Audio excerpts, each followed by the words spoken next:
RJ travel ക്ലിക്സിൻ്റെ പുതിയൊരു വീഡിയോയിലേക്ക് ഏവർക്കും ഹൃദ്യമായ സ്വാഗതം. ഇന്നത്തെ നമ്മുടെ വീഡിയോ ചെയ്തിരിക്കുന്നത് പുരാതന പ്രസിദ്ധമായ തിരുനെല്ലി ക്ഷേത്രത്തിലേക്ക് ഒരു യാത്രയാണ്. മാനന്തവാടി കാട്ടിക്കുളം തിരുനെല്ലി ക്ഷേത്രം പാപനാശിനി യാത്രയാണിത്. നല്ല മഴയുടെ കുളിരും സുഗന്ധ വ്യഞ്ജനങ്ങളുടെ സുഗന്ധവും പേർന്ന കാറ്റുമേറ്റ് ഒരു യാത്ര. വളഞ്ഞ് പൊളഞ്ഞ് ഉള്ള വീതിയിലൂടെ മലനിരകൾ കണ്ട് കാട്ടരുവികൾ കണ്ട് ഒരുപാട് ചരിത്ര പ്രാധാന്യമുള്ള ഒരു പ്രദേശം കൂടിയാണ് ഇവിടം. ഒരു തീർത്ഥാടന യാത്ര കൂടിയാണിത്.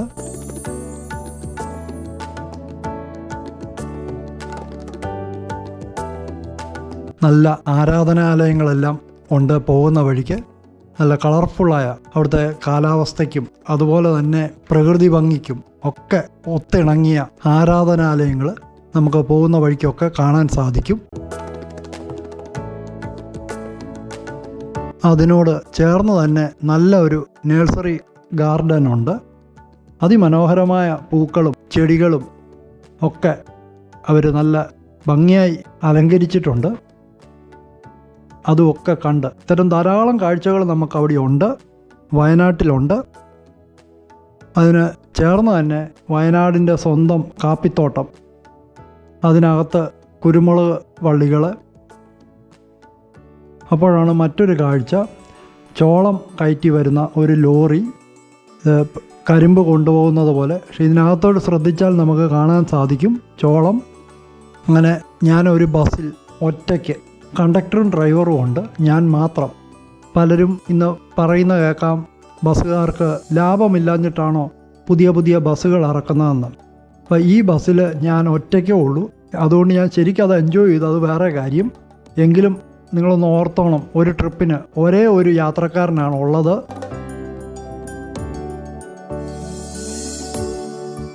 അങ്ങനെ തിരുനെല്ലി കാടുകളിലൂടെയുള്ള യാത്രയാണ്.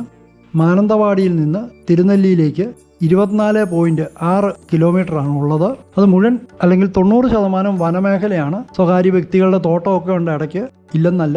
വന്യമൃഗങ്ങളൊക്കെ ഉള്ള കാടാണ്. ഇപ്പം നിങ്ങൾക്ക് ശ്രദ്ധിച്ചാൽ കാണാൻ സാധിക്കും, തേക്ക് മരങ്ങളാണ് നിൽക്കുന്നത്. ഇപ്പോൾ വന്യജീവികളുടെ ആക്രമണമൊക്കെ കൂടിയ കാലത്ത് ഇപ്പോൾ പറയുന്ന ഒരു കാരണവും ഇതാണ്. ഫലവൃക്ഷങ്ങളൊന്നും ഇല്ല. തേക്ക് വെച്ചതോടെ തേക്കിൻ്റെ ഇല പോലും മൃഗങ്ങൾക്ക് ഭക്ഷ്യയോഗ്യമല്ല. അപ്പം അതുകൊണ്ടാണ് ഈ വന്യ മൃഗങ്ങളൊക്കെ പുറത്തേക്ക് വരുന്നതെന്നാണ് പറയുന്നത്. ഇത് ഈ തിരുനെല്ലി ക്ഷേത്രത്തിൻ്റെ വടക്ക് ബ്രഹ്മഗിരി മലകളും കിഴക്ക് ഉദയഗിരി മലനിരകളും തെക്ക് നരിനിറങ്ങി മലകളും പടിഞ്ഞാറ് കരിമലകളും ആണ് ഉള്ളത്.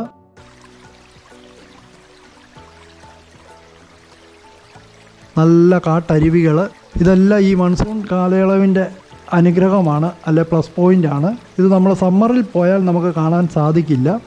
നല്ല കാട്ടരുവികളെല്ലാം കണ്ട് ഒക്കെ നമുക്ക് പോകാൻ സാധിക്കും. ചെറിയ ചെറിയ നദികളൊക്കെ ഉണ്ട്. ഇത് ഫോറസ്റ്റ് ഡിപ്പാർട്ട്മെൻറ്റിൻ്റെ സ്ഥലമാണ്. ഇവിടെ പശുവിനെ മേയ്ക്കുന്നവരുണ്ട്. ഇവരുടെയൊക്കെ ജീവിതം ഇതാണ്. കൂടുതലും ആദിവാസി വിഭാഗങ്ങളിൽപ്പെട്ടവരാണ്. ഇവിടെ ഫോറസ്റ്റിൻ്റെ തടി ലേലം ചെയ്യുന്നതാണ് നമ്മളീ കാണുന്നത്.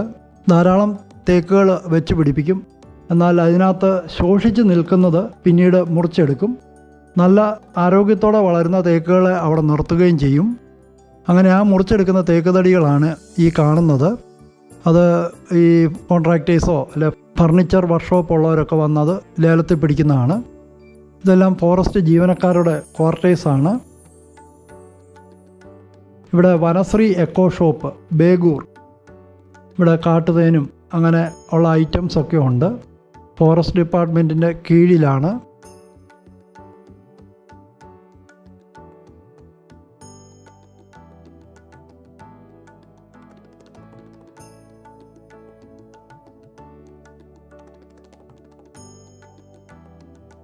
നല്ല വളവും തിരിവും ഒക്കെ ഉള്ള റോഡാണ്. 2 വണ്ടിക്ക് കഷ്ടിച്ച് പോകാനുള്ള വീതിയേ ഉള്ളൂ.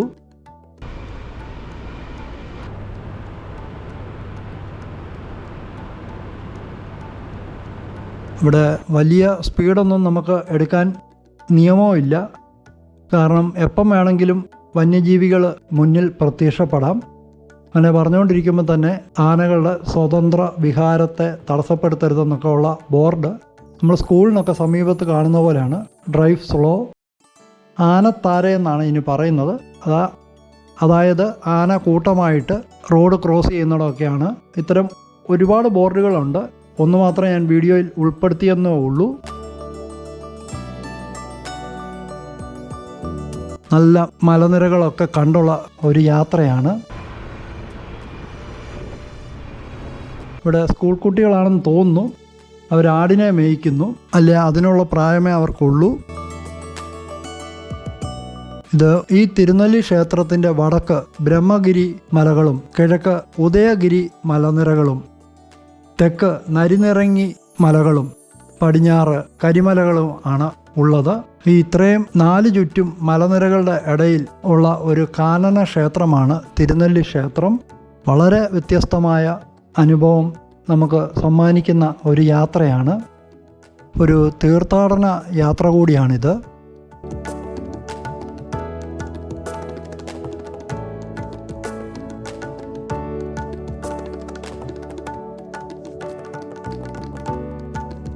ഇവിടെ KTDCയുടെ ഹോട്ടൽസ്, റൂംസ്, റെസ്റ്റോറൻ്റ് ഒക്കെ ഉണ്ട്. ഇതൊരു 1-2 കിലോമീറ്റർ ഇപ്പുറത്താണ് ക്ഷേത്രവുമായിട്ട്. അതിനോട് അനുബന്ധിച്ച് തന്നെ മറ്റ് ഹോട്ടലുകളും ഉണ്ട്. നിങ്ങൾ കേട്ടിട്ടുണ്ടായിരിക്കാം, ഹോസ്റ്റൽ എന്നും പറഞ്ഞ ഒരു ഗ്രൂപ്പുണ്ട്. ഊട്ടിയിലൊക്കെ അവർക്ക് ഹോട്ടൽസ് ഉണ്ട്. ഹോസ്റ്റലല്ല, Z ആണ് അവരുടെ ഹോട്ടൽസ് ഉണ്ട്. പിന്നെ എലിഫൻറ്റ് വാലി എന്നും പറഞ്ഞ മറ്റൊരു ഗ്രൂപ്പിൻ്റെ ഉണ്ട്. അവർക്ക് ഡോർമെറ്ററി ഒക്കെ ഉണ്ട്. ഇവിടെ പ്രധാന വിശേഷ ദിവസങ്ങൾ, അതായത് കർത്തവാവ്, ശിവരാത്രി എന്നീ ദിവസങ്ങളിലൊക്കെ ആയിരക്കണക്കിന് വിശ്വാസികളാണ് വരുന്നത്. ഇത് കേരളത്തിലെ തന്നെ പിതൃതർപ്പണത്തിനായിട്ട് അറിയപ്പെടുന്ന ഒരു ക്ഷേത്രമാണിത്. എന്നെപ്പോലെ തന്നെ മറ്റൊരു വ്യക്തിയും വീഡിയോ എടുക്കുന്നുണ്ട് അവിടെ മുമ്പിൽ. പാപനാശിനി എന്ന് പറഞ്ഞ ഒരു അരുവിയുണ്ട്. അവിടെയൊക്കെയാണ് എല്ലാവരും ബലിതർപ്പണത്തിനായിട്ട്, കർമ്മങ്ങൾക്കായിട്ട് കടന്നു വരുന്ന ഒരു സ്ഥലമാണ്. സൗത്ത് ഇന്ത്യയിലെ ഒരു ആബാലവൃദ്ധം ആൾക്കാർ, ഹൈന്ദവ വിശ്വാസികൾ കടന്നു വരുന്ന ഒരു സ്ഥലമാണ്.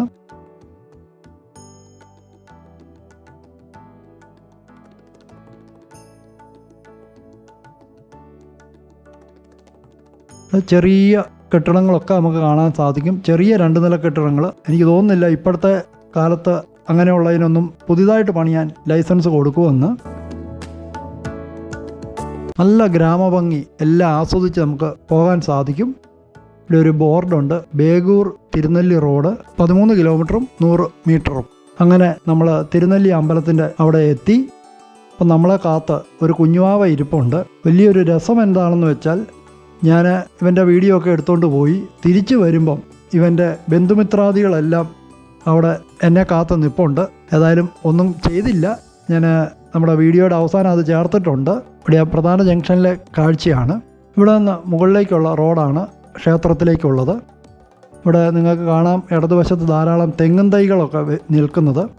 ഇതൊക്കെ പിതൃതർപ്പണത്തിന് വരുന്നവർക്ക് ആവശ്യത്തിനാണെന്ന് കരുതുന്നു. അപ്പം പോകുമ്പോൾ കേബിൾ ഒരു കുരങ്ങൻ കിടന്ന് സർക്കസ് കാണിക്കുന്നുണ്ട്. ഇങ്ങനെ നമുക്ക് ധാരാളം വനത്തിലെ കാഴ്ചകൾ, നാട്ടുമ്പുറ കാഴ്ചകൾ, 2-3 ടൗണുകൾ കയറിയാണ് നമ്മൾ കൽപ്പറ്റയിൽ നിന്ന് ഇവിടം വരെ വരുന്നത്. മാനന്തവാടിയുണ്ട്, കാട്ടിക്കുളമുണ്ട്, അങ്ങനെ വലിയ ടൗണുകളൊക്കെ ഉണ്ട്. ഇതാണ് ഇവിടുത്തെ പാർക്കിംഗ് ഏരിയ. പാർക്കിംഗ് ഫീസുകളൊക്കെ അതിൽ രേഖപ്പെടുത്തിയിട്ടുണ്ട്. നല്ല ഇൻ്റർലോക്ക് വിരിച്ച റോഡാണ്. ദൈവത്താർ മണ്ഡപം, ഇതെല്ലാം പുനരുദ്ധാരണം നടക്കുകയാണ് ഇവിടെ. അതുകൊണ്ട് നമുക്ക് അങ്ങനത്തെ കാര്യങ്ങളൊക്കെ മിസ്സിംഗ് ആണ്. പഞ്ചതീർത്ഥം, ഇവിടെ തിരുനെല്ലി ദേവസ്വത്തിൻ്റെ ആയിട്ടുള്ള റെസ്റ്റ് ഹൗസാണ് നമ്മൾ ഈ കാണുന്നത്. എനിക്ക് തോന്നുന്നു ഏതാണ്ട് 100 മുറികൾ അധികമുണ്ട്. ഇവിടുന്ന് നോക്കുമ്പോൾ തന്നെ 3 നിലകളുണ്ട്. ഇതിന് സമീപത്ത് മരപ്പണി നടക്കുകയാണ്. ഈ ക്ഷേത്രം പുനരുദ്ധാരണ പ്രവർത്തനങ്ങൾ നടക്കുകയാണ്. ഇവിടുന്നാണ് ക്ഷേത്രത്തിലേക്ക് കയറി പോകുന്നത്. ഇതിൻ്റെ വലതുവശത്തുമുണ്ട് വലിയൊരു ഹോട്ടൽ. അത് വിഷ്ണുപാദം റെസിഡൻസി. അവർക്ക് റെസ്റ്റോറൻറ്റും എല്ലാം ഉണ്ട്. അവർ അത്യാവശ്യം ഷോപ്പിങ്ങിനുള്ള സംവിധാനമൊക്കെ അവിടെയുണ്ട്. നിങ്ങൾക്ക് ഇപ്പോൾ കാണാം, ആ ക്ഷേത്രത്തിൻ്റെ പുറയിലായിട്ട് മലനിരകളുണ്ട്. ഇവിടെ നിന്ന് നമ്മൾ ചെരുപ്പൊക്കെ ഊരിയിട്ട ശേഷം മാത്രമേ നമുക്ക് മുകളിലേക്ക് കയറി പോകാൻ അനുവാദമുള്ളൂ. ഇത് മലബാർ ദേവസ്വം ബോർഡിൻ്റെ ക്ഷേത്രമാണ്. തിരുനെല്ലി മഹാവിഷ്ണു ക്ഷേത്രം. അഹിന്ദുക്കൾക്ക് ക്ഷേത്രത്തിനകത്ത് പ്രവേശനമില്ല, പുറത്തൊക്കെ വരാം. ക്ഷേത്രാചാരങ്ങളൊക്കെ നമ്മൾ പാലിക്കാൻ കടപ്പെട്ടവരാണ്. ഇതെല്ലാം കരിങ്കൽ പാളികൾ അടുക്കി ആ ക്ഷേത്രത്തിൻ്റെ പൗരാണികത നിലനിർത്തി തന്നെയുള്ള പണികളാണ് നടക്കുന്നത്. ഇവിടെ നമുക്കും അതിൽ സംഭാവനകൾ നൽകാനൊക്കെ അവസരമുണ്ട്. കഴുക്കോൽ ഒന്നിന് 15,000 രൂപ, പിന്നെ കരിങ്കൽ തൂണ് ചെറുത് 30,000 രൂപ, കരിങ്കൽ തൂണ് വലുത് 60,000 രൂപ. അങ്ങനെ അതിൻ്റെ എല്ലാ ഇതിനുമുള്ള ഡീറ്റെയിൽസ് അവിടെ കൊടുത്തിട്ടുണ്ട്. ഇവിടെയെല്ലാം പണികൾ നടക്കുന്നത് കൊണ്ട് മറച്ചു കെട്ടിയിരിക്കുകയാണ്, നമുക്കൊന്നും കാണാൻ സാധിക്കില്ല. ഇവിടുന്ന് അൺഒഫീഷ്യലായിട്ട് ഞാൻ അറിഞ്ഞത് ഏതാണ്ട് 10 കോടിയിലധികം രൂപയുടെ വർക്കാണ് നടക്കുന്നത്. ഇത് പൂർത്തിയായി കഴിയുമ്പോൾ വലിയ ഒരു ക്ഷേത്രമായി മാറും, അല്ലെങ്കിൽ എല്ലാവർക്കും സൗകര്യപ്രദമാവും. നിങ്ങൾക്ക് ഈ കൽപ്പടവുകളിലൊക്കെ പേര് കൊത്തിയിരിക്കുന്നത് കാണാം. ഇതുപോലെ ഇപ്പം മുമ്പേ നമ്മൾ കണ്ട പോലെ ഇതൊക്കെ സ്പോൺസർ ചെയ്തവരുടെ പേരുകളാണ് അതിൽ രേഖപ്പെടുത്തിയിരിക്കുന്നത്. നമ്മൾ തിരിച്ചു വരുമ്പോൾ അത് ഞാൻ കുറച്ചുകൂടെ എടുത്ത് കാണിക്കുന്നുണ്ട്. താഴോട്ട് പോകുമ്പോൾ അത്രയും നമുക്ക് കിട്ടുന്നില്ല. ഈ കൽപ്പടവുകൾ ഇറങ്ങിയാൽ നമ്മൾ ചെന്നെത്തുന്നത് പഞ്ചതീർത്ഥ കുളത്തിലേക്കാണ്. കുളത്തിന് നടുവിൽ ഒരു പാറയും ആ പാറയിലേക്ക് ഒരു ചെറിയ കൽപ്പാലവുമുണ്ട്. അവിടുന്ന് നേരെ പോയി കഴിഞ്ഞാൽ നമ്മൾ പാപനാശിനിയിലെത്തും. ഇപ്പം പോളയൊക്കെ നിറഞ്ഞ് കിടക്കുകയാണ്. വിശേഷ അവസരങ്ങളിൽ ഇതെല്ലാം തെളിക്കുമെന്ന് കരുതുന്നു. പഞ്ചതീർത്ഥം എന്നത് 5 തീർത്ഥങ്ങൾ ഒന്നിച്ച് ചേർന്നുള്ളതാണെന്നാണ് ഐതിഹ്യം. ഭഗവാന്റെ തൃക്കൈകളിൽ പരിലസിക്കുന്ന ശംഖ്, ചക്രം, ഗദ, പത്മം എന്നിവ ക്ഷേത്രത്തിന് 4 ഭാഗങ്ങളായി പ്രതിഷ്ഠിച്ചിട്ടുണ്ട്. അവിടങ്ങളിൽ നിന്ന് ഉത്ഭവിക്കുന്ന ശംഖതീർത്ഥം, ചക്രതീർത്ഥം, ഗദാതീർത്ഥം, പത്മതീർത്ഥം എന്നിവയും ഭഗവാന്റെ പാദതീർത്ഥമായ അഭിഷേക തീർത്ഥവും ഒന്നിച്ചു ചേർന്നതാണ് പഞ്ചതീർത്ഥം. ഈ കല്ലുപാകിയ വഴികൾ, നടപ്പാത ചെന്നെത്തുന്നത് പാപനാശിനിയിലേക്കാണ്. ഇനി ഇതിന് ഇടയ്ക്ക് ഒരു വലിയ ക്ഷേത്രം കൂടിയുണ്ട്, അല്ലെങ്കിൽ പ്രസിദ്ധമായ ഒരു ക്ഷേത്രമുണ്ട്. ഗുണ്ടിക ശിവക്ഷേത്രമാണത്. എനിക്ക് അങ്ങോട്ട് പോകാൻ സമയം കിട്ടിയില്ല, മഴയുണ്ടായിരുന്നതുകൊണ്ട്. ഏതായാലും ഈ ക്ഷേത്രം പണി പൂർത്തിയായ ശേഷം ഒന്ന് പോയി കാണണമെന്ന് വലിയ ആഗ്രഹമുണ്ട്. അന്ന് അതുകൂടെ ഉൾക്കൊള്ളിക്കുന്നതാണ്. ഇവിടെയൊക്കെ ലോഡ്ജുകൾ, അല്ലെ ലോഡ്ജിങ്ങിനുള്ള സൗകര്യം പുതിയതായിട്ട് ക്രമീകരിക്കുന്നുണ്ട്. ഈ നടപ്പാത അങ്ങ് പാപനാശിനി വരെയുണ്ട്. അവിടെ കൊണ്ടാണ് ഇത് അവസാനിക്കുന്നത്. നല്ല കരിങ്കല്ല് പാകിയ, കോൺക്രീറ്റും ചെയ്ത് വൃത്തിയാക്കിയ ഒരു നടപ്പാതയാണ്. നിങ്ങൾക്ക് ശ്രദ്ധിച്ചാൽ കാണാം, ലൈറ്റുകളും എല്ലാം അറേഞ്ച് ചെയ്തിട്ടുണ്ട്. ഇതിൻ്റെ സൈഡ് വഴിയാണ് പാപനാശിനി അരുവി ഒഴുകുന്നത്. നമുക്ക് അങ്ങോട്ട് ഇറങ്ങാനൊക്കെ സ്വാതന്ത്ര്യമുണ്ട്, അനുവാദമുണ്ട്. നല്ല കുളിർമയാർന്ന ചിൽഡ് വാട്ടറാണ് വരുന്നത്. പിന്നെ ഒരു കാര്യം കൂടെ പറയാം, എനിക്ക് വയനാട്ടിൽ ചെന്നിട്ട് അട്ടകടി കിട്ടിയ ഏക സ്ഥലവും ഈ അരുവിയാണ്. ഞാൻ ഇതിനകത്തൊക്കെ ഇറങ്ങിയായിരുന്നു.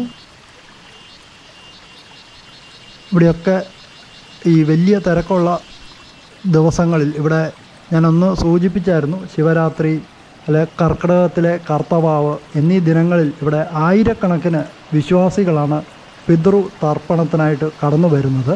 അപ്പോൾ അവരൊക്കെ ഇവിടെയൊക്കെ നിന്നാണ് അവരുടെ ചടങ്ങുകൾ സാധിച്ചെടുക്കുന്നത്.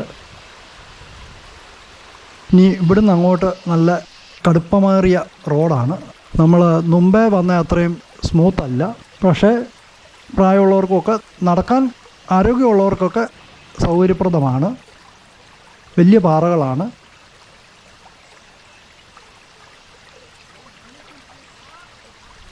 ഇവിടെ നല്ല പൂമ്പാറ്റകളെയൊക്കെ കാണാൻ സാധിക്കും.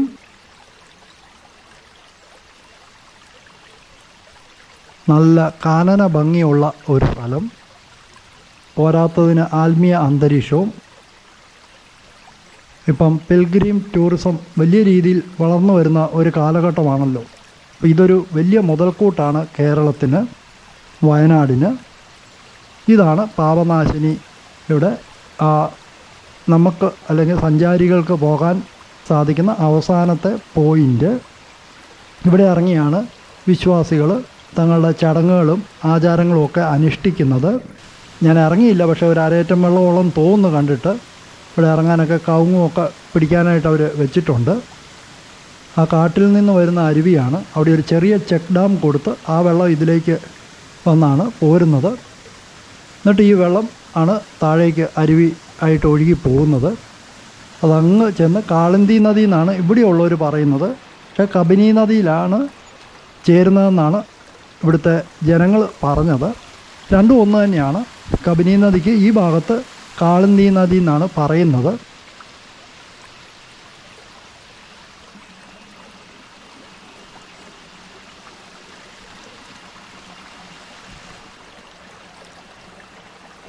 ഞാൻ ചെല്ലുമ്പോൾ കുറച്ച് ചെറുപ്പക്കാരൊക്കെ ഉണ്ട്. നല്ല നല്ല സുഖകരമായ ഒരു അന്തരീക്ഷമാണ്. വയനാടിൻ്റെ തണുപ്പും അതുപോലെ തന്നെ ഇവിടെ ഈ കിളികളുടെയും പക്ഷി മൃഗാദികളുടെയും ഒക്കെ ശബ്ദങ്ങളും എല്ലാം ആയിട്ട് നല്ലൊരു ആംബിയൻസാണ്, നല്ലൊരു വൈബാണ്. ഇപ്പോഴത്തെ ന്യൂ ജനറേഷൻ്റെ ഭാഷയിൽ പറഞ്ഞാൽ ഒരു രക്ഷയുമില്ല. ഇവിടെയൊക്കെ വിശ്വാസികളുടെ ആചാരങ്ങളും അനുഷ്ഠാനങ്ങൾക്കുമുള്ള സ്ഥലമാണ്. ഇങ്ങനെയുള്ളിടത്ത് വരുമ്പോൾ അല്ലെ പോകുമ്പോൾ നമ്മളും ആ ക്ഷേത്രാചാരങ്ങൾ അല്ലെ അവിടുത്തെ ആചാരാനുഷ്ഠാനങ്ങൾ പാലിക്കാൻ നിർബന്ധിതരാണ്. ഏത് നട്ടുച്ചയ്ക്ക് പോലും ഇവിടെ നല്ല തണുപ്പാണ്. കാരണം ധാരാളം മരങ്ങളുണ്ട്. ഞാൻ പോയത് മൺസൂൺ ആയതുകൊണ്ട് അതിൻ്റെ ഒരു പ്ലസ് പോയിൻ്റ് ഉണ്ടായിരുന്നു. അത് വേറൊരു കാര്യം. ഇവിടെ പിതൃകർമ്മങ്ങളൊക്കെ ചെയ്യാൻ വരുന്നവർ തലേദിവസം വൈകിട്ടത്തെ ദീപാരാധന തൊഴുത് അരിയാഹാരം ഉപേക്ഷിച്ച് വേണം നെക്സ്റ്റ് ഡേ ഈ പിതൃകർമ്മങ്ങളൊക്കെ ചെയ്യാൻ എന്നാണ് ഇവരുടെ വിശ്വാസം. അല്ലെ അങ്ങനെയാണ് തലമുറകളായി ചെയ്തു പോരുന്നത്. നല്ല ചെറിയ ചെറിയ വെള്ളച്ചാട്ടങ്ങളൊക്കെ ഉണ്ട്. നമ്മളെവിടെ ചെന്നാലും ഈ വെള്ളപ്രദേശത്ത് ഈ കാതിപ്പൂച്ചെടിയുണ്ട്. അങ്ങനെ വീണ്ടും നമ്മൾ പഞ്ചതീർത്ഥത്തിൻ്റെ സമീപമെത്തി. ഒരിക്കൽ കൂടി അത് കണ്ട ശേഷം പോകുമ്പോഴാണ് ആ അരുവി കുറച്ചുകൂടെ ഡെവലപ്പായി. നല്ലൊരു വെള്ളച്ചാട്ടമാണ്. ഞാൻ പോയ ദിവസം ഒരാൾ പോലും അല്ലെ ഈ ചടങ്ങുകൾക്ക് മറ്റ് കാര്യങ്ങൾക്കായിട്ട് ആരും ഇല്ലായിരുന്നു. പിന്നെ ചെറിയൊരു നെഗറ്റീവ് വശം പറയാതിരിക്കാൻ നിർവാഹമില്ല. ഈ വിശ്വാസികളൊക്കെ ഉപേക്ഷിച്ച വസ്ത്രങ്ങളൊക്കെ ഇവിടെ കിടപ്പുണ്ട്. അതുമൊക്കെ ഇല്ലായിരുന്നെങ്കിൽ കുറച്ചുകൂടെ ഭംഗിയായിരുന്നു. പോകുന്ന വഴിക്ക് പിള്ളേർക്കുള്ള ചിന്തിക്കടയൊക്കെ ഉണ്ട്. ഞാൻ ഇടയ്ക്ക് സൂചിപ്പിച്ചത് ഈ കല്ലിലെല്ലാം ഈ കല്ലുകളൊക്കെ സ്പോൺസർ ചെയ്തവരുടെ പേരുകളുണ്ട്. ഇന്ന പ്രദേശം എന്നും പറഞ്ഞുണ്ട്, ഫാമിലി നെയിമുണ്ട്. അങ്ങനെ ഒത്തിരി പേരുടെ പേരുകൾ ഇവിടെ കല്ലിൽ കൊത്തി വെച്ചിട്ടുണ്ട്.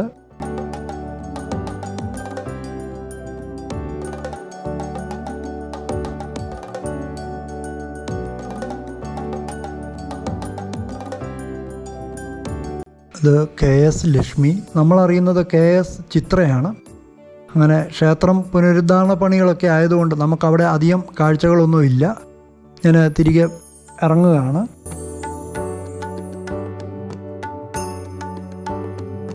ഇവിടെയൊക്കെ ധാരാളം കടകളുണ്ട്.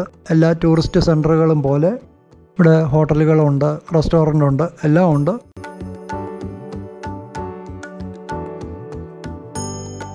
അങ്ങനെ ഞാൻ ആദ്യം പറഞ്ഞ ഇവിടുത്തെ നമ്മളെ സ്വീകരിക്കാനിരുന്ന കുഞ്ഞുവാവയുടെ റിലേറ്റീവ്സ് എല്ലാവരും എത്തിയിട്ടുണ്ട്. ഏതായാലും അവർ അക്രമമൊന്നും ചെയ്തില്ല. അങ്ങനെ നല്ല നല്ല കാഴ്ചകളെല്ലാം കണ്ട് ഞാൻ നമ്മുടെ സ്വന്തം KSRTCയിൽ തിരികെ പോരുകയാണ്. നമുക്ക് മാനന്തവാടിയിൽ നിന്ന് ബസ്സുകളുണ്ട് ഇങ്ങോട്ട്. മാനന്തവാടി, കാട്ടിക്കുളം, തിരുനെല്ലിയാണ്. നമ്മുടെ മുൻ വീഡിയോ കുറവാദ്വീപിലേക്ക് പോകുന്നതും കാട്ടിക്കുളം വഴിയാണ്. കുറവാദ്വീപിലേക്ക് 2 എൻട്രികളുണ്ട്. അതിലൊന്നാണ് അത്. ഇതാണ് കാട്ടിക്കുളം ടൗണ്. ഞാൻ എന്തിനാണ് ഇത് കാണിക്കുന്നതെന്ന് വെച്ചാൽ, ഇത് വയനാടെന്ന് പറയുന്ന ഒരു കാട്ടുപ്രദേശം മാത്രമല്ല. നമ്മുടെ കോട്ടയമൊക്കെ പോലെ, ഞാൻ കോട്ടയംകാരനായതുകൊണ്ടാണ് നമ്മുടെ കോട്ടയം എന്ന് ഞാൻ പറഞ്ഞത്. ടൗണും ബസ് സ്റ്റാൻഡും എല്ലാം ഉണ്ട്. കോളേജും സ്കൂളും എന്ന് വേണ്ട എല്ലാം.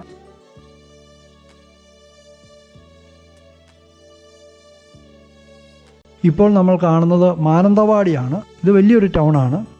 മാനന്തവാടി CSI പള്ളിയാണ് നമ്മൾ ഈ കാണുന്നത്.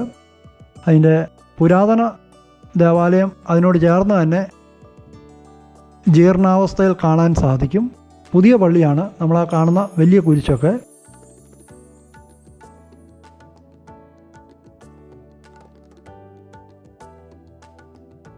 ഇത് പനമരം ബസ് സ്റ്റാൻഡാണ്. ഞാൻ മുമ്പ് പറഞ്ഞ ഒന്നുകൂടെ പറയുന്നു, വയനാട് കാട് മാത്രം അല്ല, വന്യജീവികൾ മാത്രമല്ല ഉള്ളത്, ധാരാളം ജനമുണ്ട് ഇവിടെ. പ്രത്യേകിച്ച് ഭക്ഷണകാര്യങ്ങളിലൊക്കെ നമ്മുടെ കോട്ടയത്തെയൊക്കെ കടത്തി വെട്ടും. കാരണം ധാരാളം ടൂറിസ്റ്റുകൾ വരുന്നതുകൊണ്ട്. കർണാടകത്തിൽ നിന്ന് വരും, തമിഴ്നാട്ടിൽ നിന്ന് വരും. അങ്ങനെ ഒരു വൻ സഞ്ചാരികളുടെ സംഘമാണ് ഇവിടെ ദിവസവും വരുന്നത്. ഇതുവരെ ഈ വീഡിയോയിൽ എന്നോടൊപ്പം സഞ്ചരിച്ച എല്ലാവരോടുമുള്ള നന്ദിയും സ്നേഹവും അറിയിക്കുന്നു. നിങ്ങളുടെ ലൈക്കും ഷെയറും ഒക്കെ ഞങ്ങൾക്ക് പ്രോത്സാഹനമാണ്. ഇതുവരെ സബ്സ്ക്രൈബ് ചെയ്യാത്തവർ ദയവായിട്ട് സബ്സ്ക്രൈബ് ചെയ്ത് സപ്പോർട്ട് ചെയ്യണമെന്ന് അഭ്യർത്ഥിക്കുന്നു. താങ്ക്